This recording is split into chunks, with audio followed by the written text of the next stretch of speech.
we go. Hello and welcome to Storybook Land. My name is Susanna and I'll be your captain and storyteller here on the island.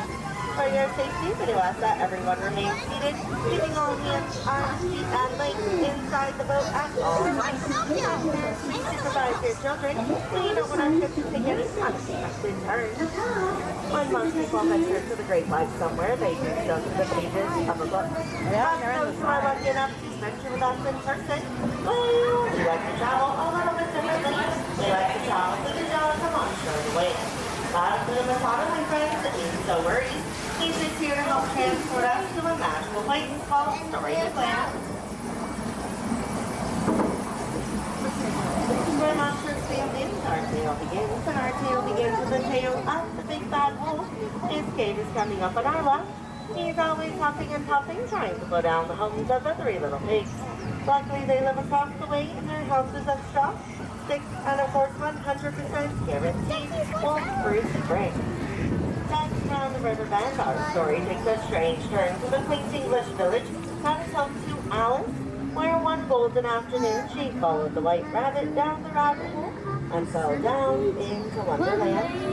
Storybook Land is filled with fantastic places like London Park, where Peter Pan and the darling children first took flight off to Neverland with the help of Tinkerbell's pixie dust, where they would never, ever have to grow up. And places like Agrabah, a city of mystery and enchantment, where a street rat named Aladdin had to stay one jump ahead of Jafar. In the marketplace, Aladdin stole many things, including Princess Jasmine's heart. So from different worlds, by the power of love and a little help from a genie, they were married and live in the Sultan's palace to this day. Storybook Land is filled with stories where love shines, like the twinkling lights in the archways above us. Those same ones that Aladdin and Jasmine flew over sideways and under on a magic carpet ride to a whole new world.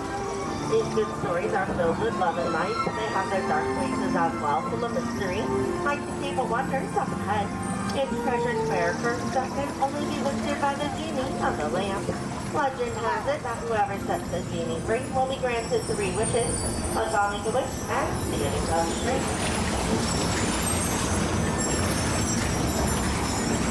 And he wished for a safe place to keep from the evil queen, he'd be just like Snow White, who came upon the cozy woodland cottage. You are right.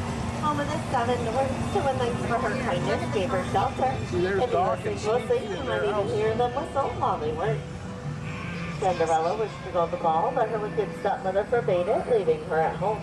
Her fairy godmother, however, did grant her wish, but when she didn't return from the ball by midnight, her coach turned back into a pumpkin, and it's still up there on that bridge.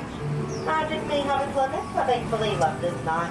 Prince Charming found the owner of the glass slipper, and now they live happily ever after.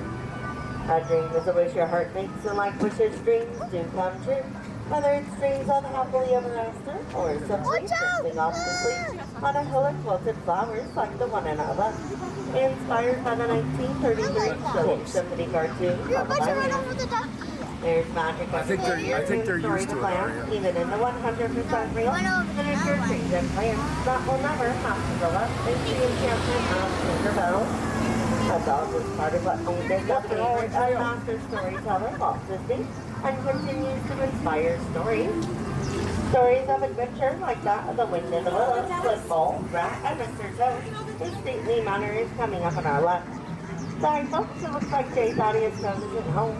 He must be off on his motor car on a wild ride on the road to nowhere in particular. Beyond that is the kingdom of Fairytale, with Elsa's ice palace up in the snow-covered mountains. Their sisters Anna and Elsa taught us about the power of true love and how it can weather even in the harshest of snowstorms. Across the way in the Anaheim village lives a woodcarver named Geppetto. He wished upon a star that his wooden puppet would become a real boy. When Pinocchio proved himself to be brave, truthful, and unselfish, the blue fairy granted that wish. Geppetto's wish is like many made in the fairy tales, like one last wish to become a part of our world, made by a little mermaid named Ariel. Her wish came true when she went from sheriff on her own 2 legs, and now they live happily ever after on a lake. Ariel still likes to venture down under the sea to build her father King Triton in the underwater city of Atlantica. That's where our story ends and we close our book. As we approach the dock, please remain seated, keeping all hands, arms, and fingers inside the boat and away from the dock's edge. Once they come to a point and please stop the dock, please remain seated. We'll all stand together on my count of 3. That way no one will have to take a trip under the sea. Thank you for joining us here on the Storybook Land Canal.